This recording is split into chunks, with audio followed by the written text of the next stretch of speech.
Hello teachers, learners, and parents. Sir Jeff po, at your service. Alam nyo ba na meron tayong website na tinatawag na DepEd Commons? Ang DepEd Commons ay binuo upang gawing accessible ang pagtuturo at pag-aaral dito sa ating bansa gamit lamang ang inyong mga smart devices gaya ng cellphones, tablets, at computers. Dito ay maaari nating ma-access ang iba't ibang learning materials mula sa Department of Education. Meron itong mga interactive materials, electronic self-learning modules, at instructional video lessons mula sa DepEd TV na tiyak na makatutulong sa pag-aaral ng mga mag-aaral galing ka man sa public o private school. Walang problema dahil welcome ang lahat dito. Para ito sa mga guro, magulang at mga mag-aaral mula sa kinder hanggang grade 12, alternative learning system o ALS, at pati na rin ang special education. At huwag kang mag-alala dahil kahit walang load ay maaari mong ma-access ang mga learning materials. Tama! Libre ito. Ang kailangan mo lamang gawin ay i-on ang iyong data at buksan lamang ang iyong browser at i-type ang commons.deped.gov.ph. Alam na ba ng iyong mga kasamahang guro o mag-aral ang tungkol sa DepEd Commons? I-share mo na ang video na ito upang matuto rin sila kung paano gagamitin ang DepEd Commons sa mabilis at napakadaling paraan. Muli, ito po si Sir Jeff at kita-kits po tayo sa DepEd Commons. Paalam!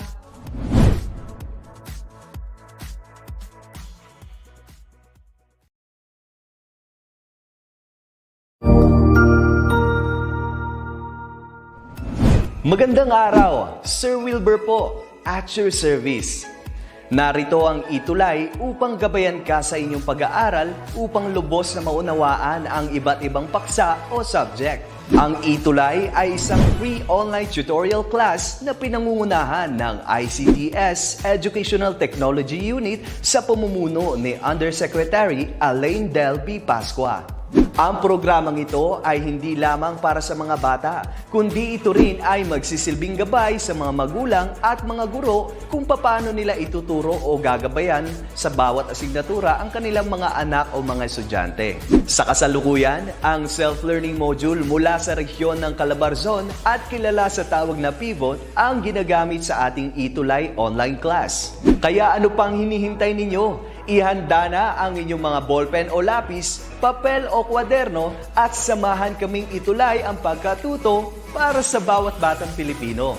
Sama-sama tayong magtutulungan para malampasan ang mga hamon sa panahong ito.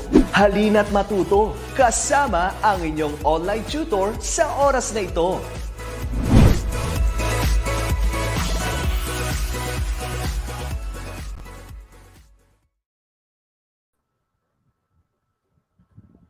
Hello everyone! Luzon, Visayas at Mindanao. Andito po uli ang inyong tutor, Tutor Alan Adem, na galing po sa Cebu.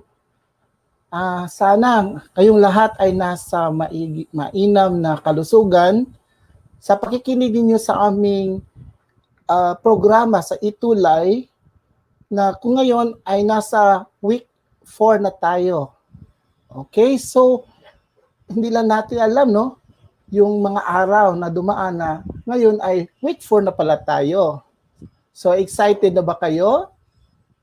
Dapat maging excited kayo dahil ngayon ay Huwebes. Okay, we are now on our weekend. Sama-sama na ang buong pamilya palagi. Kaya lang, dapat magsuot tayo ng palagi ang mask at saka mag-social distancing.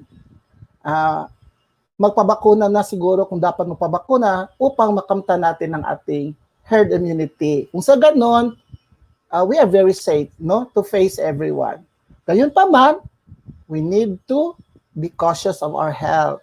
Yan naman ang mas importante. Hello, John. Okay, si Sir Jester, pagkaliwanagan, magandang hapon din sa iyo.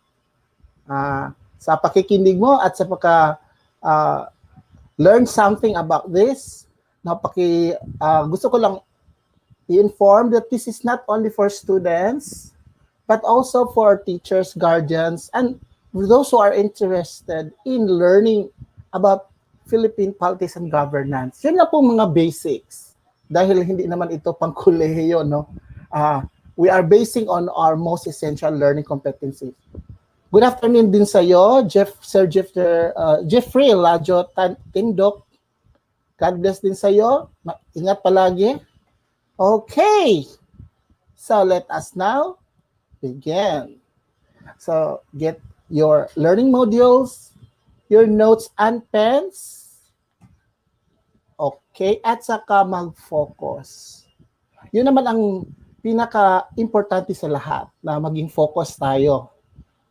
So we have a undivided attention. Okay? Disclaimer lang po. Okay? The fair use of a copyrighted work for criticism, comment, news reporting, teaching, including multiple copies for classroom use or online use, scholarship, research, and similar purposes is not an infringement of copyright. All pictures and images used herein are copyright-free, courtesy of Creative Commons, unless otherwise quoted from other sources. Yan. Okay, meron tayong mag-brief overview tayo. Ano? Ano yung nalalaman natin last time so that we can connect to the new lesson for today. Dapat may connection yan, di ba? So, last time we discussed about features of local government unit. Okay? LGU. Kumbaga, this is another or not just another part of the government, but somehow in the local setting. So apart from the executive, when we have under the executive, it supervises the local government, which is composed of regions and cities, municipalities, and even supervision of the autonomous regions, no? Then there are features of the local government unit. Now, you do not forget this one. Huwag mo kalimutan. Pag sinabing local government, embodied yan sa local government code. Okay? So, decentralization of administration and power. Okay. So, hindi na doon lang nakatalaga ang administrative power sa national or the central government. So, naging localized siya, is decentralized. So, mas mainam yan kasi hindi na siya ng central government, hindi na siya napupuno ng mga gawain. At saka, there is what we call self-reliance and autonomy of the local government units. So, and all the devolution of the basic services, like the garbage collection, the environmental sanitation, the health services, etc., which is now done in the local government unit. Okay. These pictures relate to our lesson, no, for today. And I want you to code. So may activity tayo. You have to decode the pictures because it means something about our lesson. Okay? As you can see, you have to decode this one. This pertains to to expressions or words or characteristics regarding our topic. So you can see there is what we call map, right? Okay, that's the map of the Philippines, this one. And we have also, what can you say, our ballot boxes, right? And people or maybe teachers like that kasi malapit ang eleksyon, di ba? Mga teachers na naman ang siyang tumutulong sa pag-mobilize ng election or halalan. Okay? That will be last year though. Okay. So, ano ito? What expression is this? Okay, you just try. So, we have the map and the ballots. So, this means yes. Right. It's national election. So, nation and election. Every May, di ba, nangyayari ang national election. Meron din tayong national at saka part of the local election. So nationwide yan, simultaneous. Except for those places that are, of course, declared by the Commission on Election or COMELEC as unsafe. So they might have their different dates. Okay, next picture. Oh, this is a symbol or a logo of a certain department in our government. So what is this? Okay, can you guess? Let's guess. This one is the Commission on Election. So the Commission on Election is the agency that has all the powers of jurisdiction during the election period. Okay. So the current membership of the COMELEC is headed by no other than Chairman Sheriff Abbas. Okay. And of course, completing the composition are the members or the honorable commissioners of COMELEC. And these are Commissioners Maria Rowena Avelia Guanzon, Socorro Inting, Commissioner Marlon Casquejo, Commissioner Antonio Co. Jr., and Commissioner Aimee Ferrolino. Okay?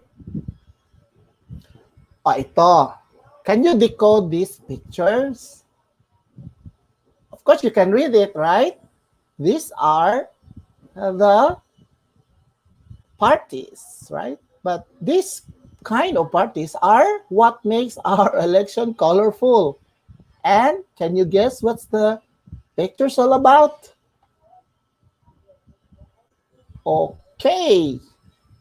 These are political parties. Meron dyan lakas in your CD or Christian Muslim Democratic parties. They have the Liberal Party, and we have the Nacionalista Party and Partido na Demokratikong Pilipino, or the PDP Laban, in which our president is I think he's the chairman of that, the overall chairman of the PDP Laban.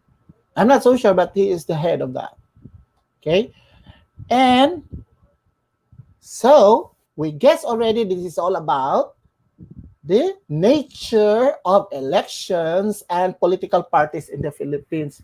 Naku, alam niyo, ang politika dito sa Pilipinas ay very, very much lively.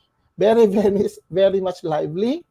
Kasi we have to choose the candidates from among the many aspirants. And of course, that is embedded in the Constitution that we are going to exercise our right to vote, or the right to suffrage. Okay? In a democratic society. So people has to choose, right? And this is in accordance with our most essential learning competency, which is analyze the nature of elections and political parties in the Philippines. So let's go first with the discussion. Uunahin natin ang nature ng elections sa Pilipinas. So under the Constitution, elections for the members of Congress and local positions, except barangay officials, occur every second Monday of the third year after May 1992. Because we're not observing after that. Okay? That means every 3 years of the term of all those people in the Congress or the lawmakers, and of course, even the president, no, and the vice president, excluding the barangay officials, because they have a separate election for barangay. Okay, and that will fall every second Monday of May. And so presidential and vice presidential elections also occur every second Monday of May every 6th year after May 1992. Kasi yung term nila is 6 years. But yung mga kongresista at yung mayors, mga local officials, except barangay, they are to stay for 3 years. But Vice President and President are 6 years. We have tackled that one already last time. Okay? And all elected officials, except those at the barangay level, start and end their terms on June 30 or 30 of June of the election year. So we may have an election next year. So by June next year, that will be the end of the term of our president and vice president and all, and some congressmen who have already served their term, and mayors and vice mayors and councillors for the purpose, no, of the duration of their office. Okay, so that will be on June next year. So malapit na, that will be 1 year from now. So every citizen, ano yung mga qualifications? So alamin natin. So every citizen 18 old or above on election day who has been a resident of the Philippines for at least a year and for at least 6 months in the place where he or she is registered. So kailangan 18 years old. That's the legal age. So magpa-reason yung mga kabataan na 18 years old and above. And dapat resident ka sa Philippines.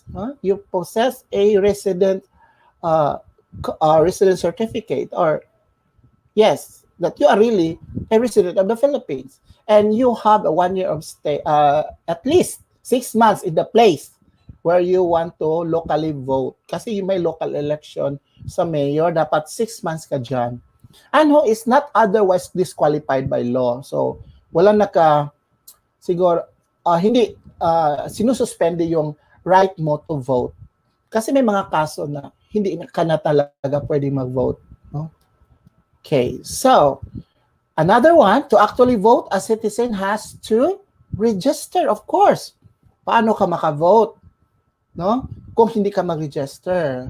Hello sa'yo, Sir Joel Kodiamat from Flora National High School, Division of Apayao. Okay, good afternoon sa'yo, sir.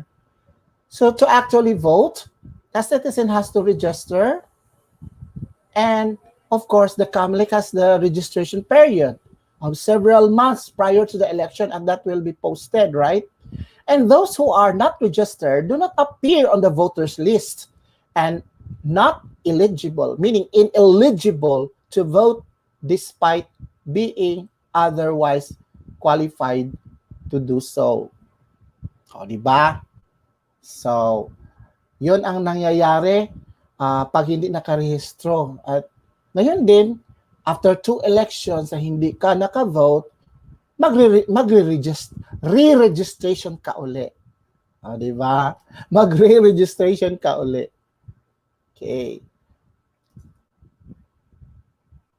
Yes, hello, Madam Ara Alfante II. Yes, our country has a multi-part system as provided in the Philippine Constitution.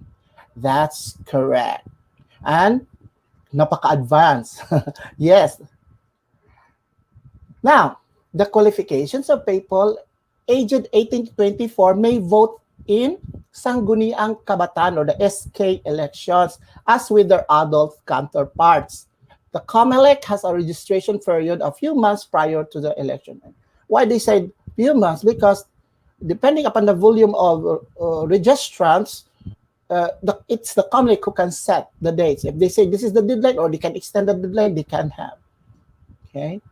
So let's talk about absentee voting, because that is one of the nature of elections in the Philippines and even in other countries, right? So an absentee voting, an electoral process that enables person who cannot appear at their designated polling places to vote from other location. Now that's an absentee voting. It doesn't mean absent ka sa voting. Kasi pag absent ka talaga, wala ka talaga, hindi ka talaga pwede. You're not counted and you are not exercising your right to vote. An absentee voting also is embedded in Republic Act 9189 as the also overseas Absentee Voting Act of 2003. Yes. And the absentee voters are divided into 2 types. the local absentee voters, and the overseas absentee voters. Okay, let's talk one by one. So who are these local absentee voters? So these include people who are working during the election day. So might be teachers are part of those. And this includes soldiers, policemen, government employees, and the like. So what does it mean? They might be having a special day of election, special time or day of election prior to, because they're serving, no? They are serving for during the election, and they cannot leave their posts. So overseas absentee voting, this is the second one. These are Filipinos residing abroad. Dapat Filipino sila. They reside abroad and they are a little bit, and of course, they are not yet a citizen of that particular country or state. So they are residing abroad and they are eligible, like yung mga OFW natin, di ba? And they are eligible to vote for national positions only president, vice president, senators, and party list representatives. So wala silang representative sa kanilang district. Okay? Yun lang, party list representative. Now, and overseas absentee voters may vote in the Philippine embassies. Doon sila mag-vote sa embassy kung saan may embassy ng Pilipinas or consulate or konsulada. And voting begins as early as 4 months in advance, no, prior to the election day. So if it is May, 4 months before May. So the voting can be as long as 6 months in very few scenario case situations. Okay?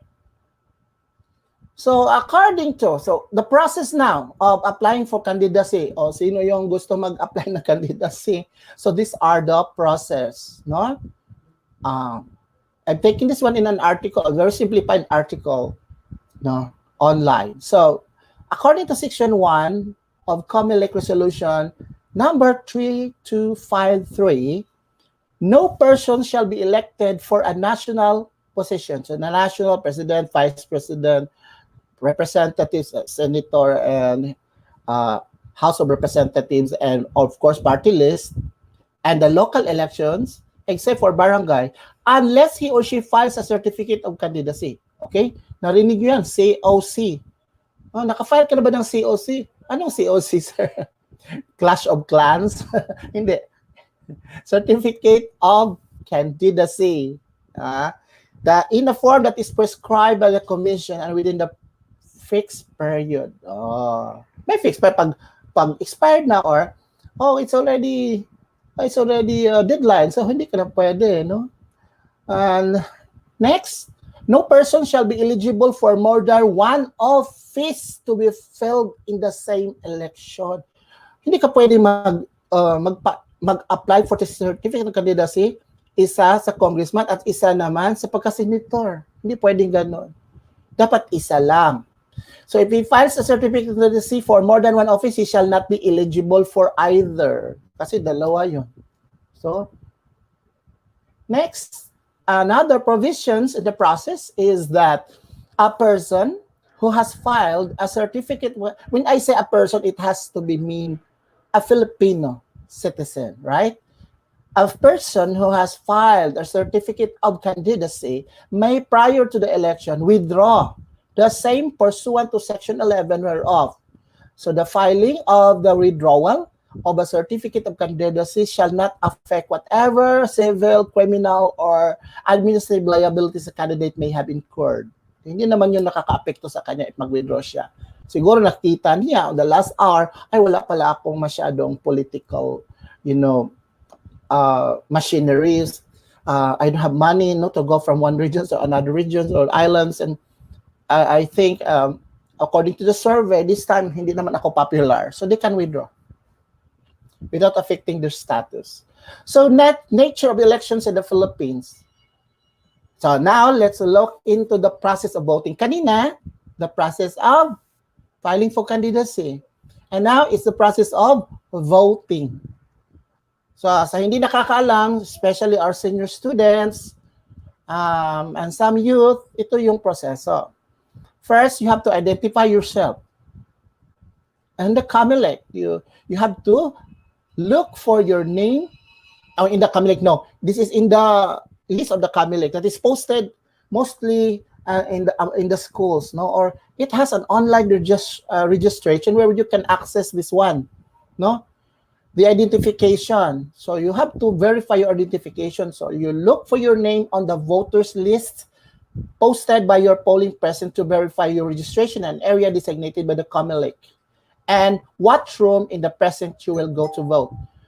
This has to be done a day before the election, because the name of the registered names of voters is already placed and posted in the precinct. If I were you, or you can have your barangay officials to help you acquire your precinct number, so that by the moment you go to the precinct, you are already ready because you know the number, no?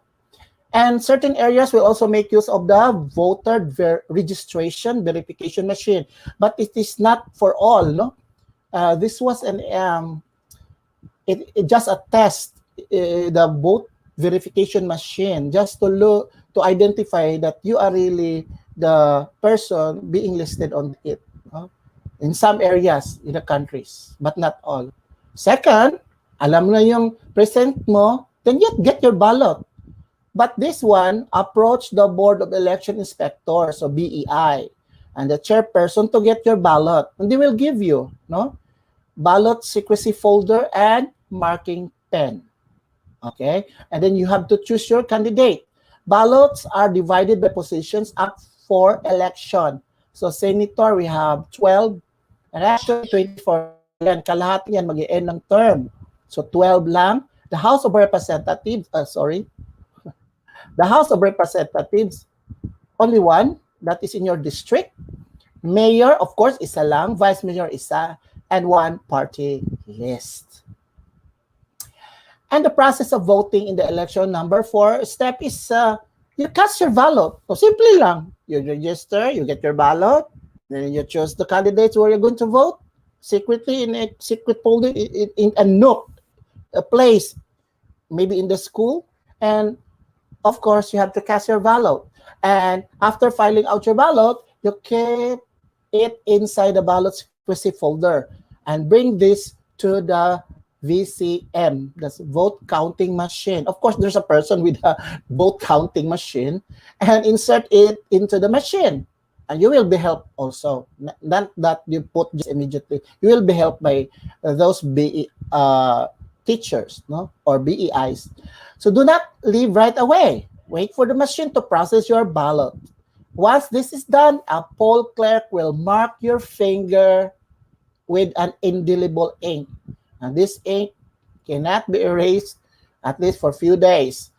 And that marks you that you have already cast your vote, and there will be a voter's receipt to review if these really are the candidates you have voted upon. Okay, now we're done with the election. The next topic is very, very short.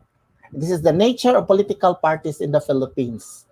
This time is the political parties. Alam niyo naman, tama si Ma'am Ara Alfante, sabi niya, our country has a multi-party system as provided in the Philippine Constitution. Tama yan.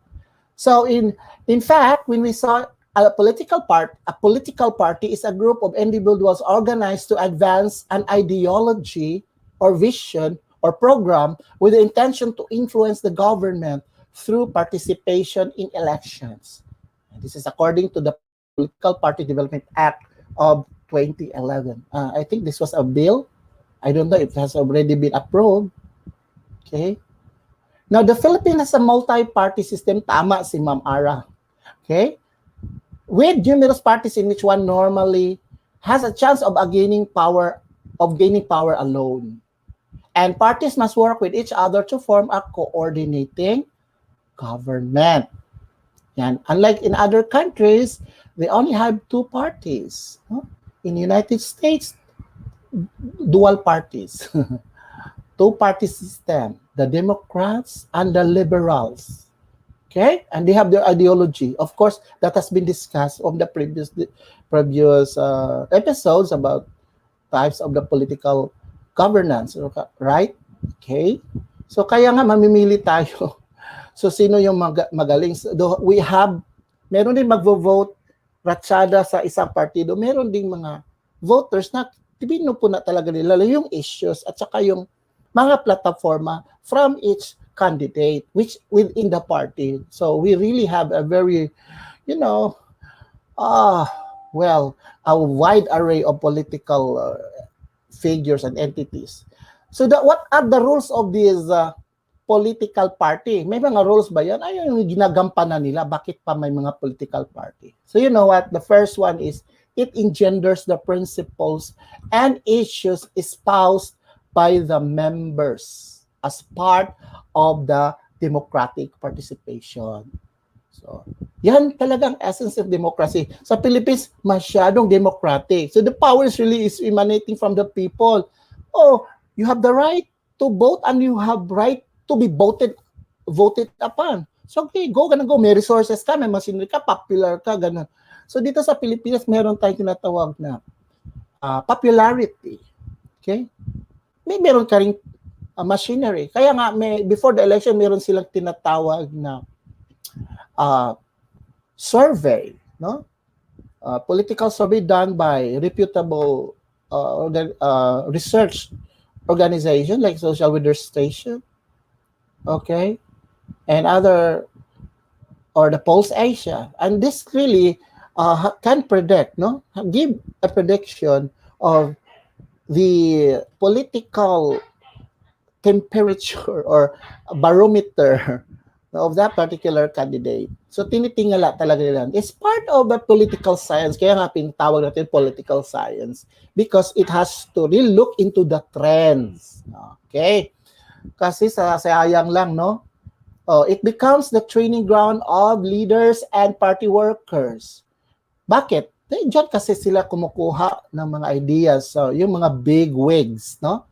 The way they talk, you know, if you are in a company with big people, eventually you will learn the skills, the public speaking skills, right? The promising skills, the embodiment of the aspiration of the constituency, no? And the organizational machinery. Kailang talaga yun. And the organ for electoral campaigns and governments. If I may add, it also gives them their identity. Kasi pag wala kang political party affiliation, it seems to me para kang nasa limbo. And it's very hard, no, to log in yourself and make your your people focus on you and learn from what you have, what your platforms are. So you really have to, that's how important is the political party. That's the role of the political party. Okay, I think I'm on the last of my discussion, last party. So we have a very short discussion, quick discussion, but very fruitful one. May mga issue tayo sa political party system. So, multiple party system or multi-party system sa Pilipinas. Isa dyan ay yung political turncoatism. So, pag sinabi mong turncoat, there's an expression meaning to say, well, naiiba yung mga political affiliation. Ngayon, dito ka na partido, eventually after the next election, andun ka na sa kabila. Why is it so? This act of changing party affiliation by a candidate, and it is deeply embedded in the country's political culture. Ay, magmula pa nung araw. As most aspiring politicians only use political parties as, take note, financial vehicles and machinery during elections. O kaya pala, pag wala kang pera, wag na lang. Okay, pwede rin. Kung sa local popularity, madadala pa yon. But people around, if you want to have a higher position, you have to learn the fact that you need also larger budget for that, especially running for a senator or a president. So, and the support of the party is very essential. Kasi the party have a particular fund, funded by donation, funded by businessmen and those people who have interest.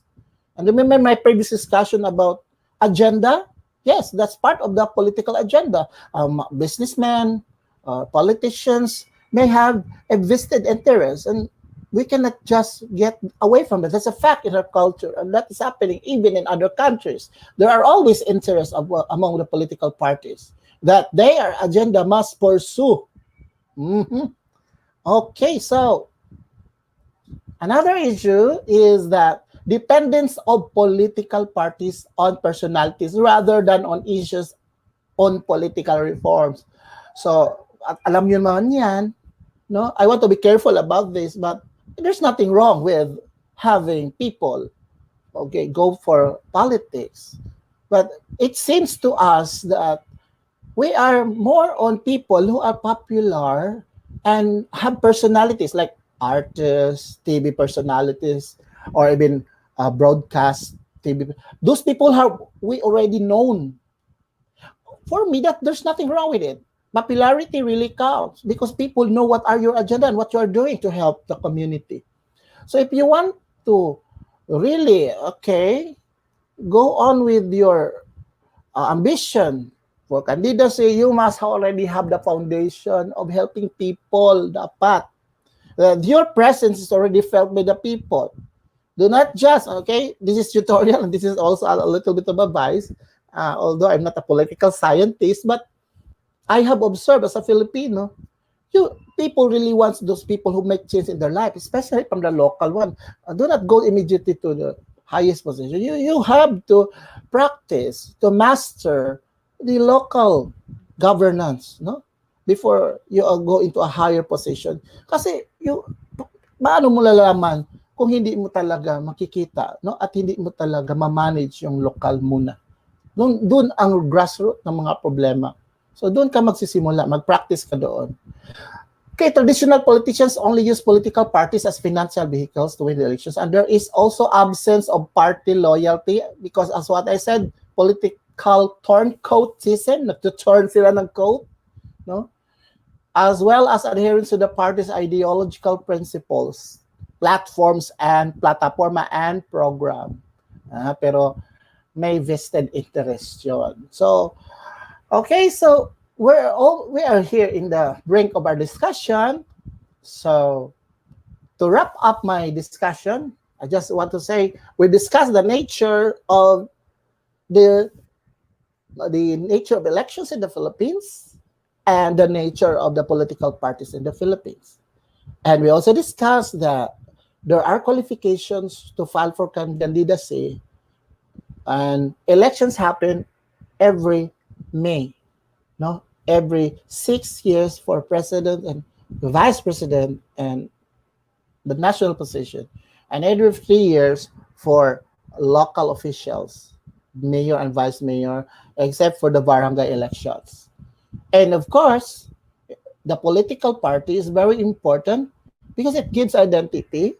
It gives also serves also as a training ground for people aspiring to lead or the governance to govern people from local or maybe or in the highest position of the land. And there are also issues, however, in our multi-party system in the Philippines, there are a lot of issues that we have to tackle, and this because of cultural, and this maybe because of affiliation. We also have what we call the economic reason. Yeah, economic reason, and of course, agenda of those people in the party. There's nothing wrong with a multi-party system, but too much of it also can lead to the cons, no, of the democratic society. But there is no perfect government, though. We only need to be guided by the Constitution and the rules of the election. Okay, set up by the Commission on Higher Election. Yes, sir. Malapit na ang election uli. So, parang that was 2015. Ngayon may election na. And please read the issue. Listen to the issues. Do not look at the person. Look on what he have done. no, for the people, yung pangkalahatan, the impact na ginagawa niya. May mga iba yan, papogi at pagwapa effect. So you really need to decipher. You know naman siguro mga Filipinos, they're very good to identifying now. Now, we have experience already. This is what we call the fire, no? The purifying fire, no? Kung ano yung mga character or gold in terms yung mga local governments, no, kung paano sila magdala. So people, it's now your time. It's now your time to think over, okay? Yes. Papogi at paganda, yes. Nako, bibo talaga pag election sa Pilipinas, ano. Okay, sige. So let's now assess. Na-assess natin. Okay, national elections, yup, meaning yes or true. Nope, no. So national elections, except for barangay elections, occur every second Monday of every third year. Yup or nope? Yup or nope? The answer is yup. It occurs every second Monday every 3 years. Yeah, for national elections. Yeah. Yup. Next, those who do not appear on the voters list are still eligible to vote. Yup or no? Those who do not appear in the voters list are still eligible to vote. The answer is nope. You cannot vote without being registered in the voters list. Next, a candidate, yes, correct. A candidate shall be eligible for more than one office to be filled in the same election. Yes, tama si Sir Jeffrey. Nope. And number 4, the Philippines has a multi-party system or a multi-party system. Ang daming party. Party dito, party doon. Yup or no? The answer is yup, of course. Ang daming party natin. Now, as a form of reflection, before I will leave you, voting is as much as emotional act as it is an intellectual one. So, wag lang emosyon at popularidad, gamitin nyo din ang utak ninyo. By Monica Crowley, ito po si Sir Alan Tutor Alan Adam na nagsasabing sa susunod uli, palagi dito tayo sa ETUlay at sa Facebook Live natin, sa YouTube at sa DepEd TV. So, kita tayo uli every Thursday sa ganitong panahon at araw at oras. So, maraming salamat at goodbye. Love you. Mwah. Keep safe.